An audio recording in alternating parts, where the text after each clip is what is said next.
Ich bleibe knapp einen Monat in Bangladesch. বাংলাদেশের পরিবেশ, আতিথেয়তা ও সবার ভালোবাসা আমাকে মুগ্ধ করেছে। চয়নের পরিবারের সবাই আমাকে পরিবারের সদস্যের মতোই আপন করে নিয়েছে।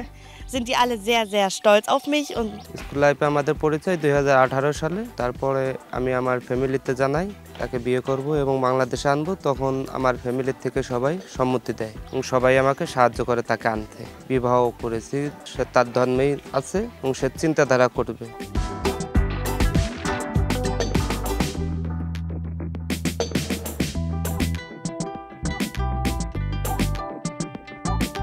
মেয়ে গোপালগঞ্জে চলে আসছে, তারপরে আমরা অনুষ্ঠানভাবে বিয়ে করাইছি। ওদের ফ্যামিলি সবাই খুশি, আমাদের ফ্যামিলি সবাই খুশি। আমাদের ফ্যামিলি যারা আছে তাদের সবার সাথে তার ভালো একটা সম্পর্ক হয়ে গেছে। এইখানে আসলে সবার সাথে খুব ভাবে মিশে গেছে, আবার আমাদের সাথেও খুব ভালোভাবে মিশছে।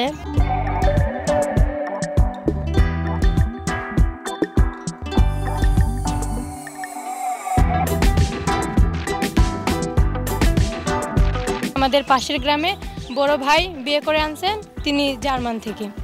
তাকে অনেক সুন্দর লাগছে। বিদেশি লোক আমরা সরাসরি দেখি নাই, এই যে দেখলাম।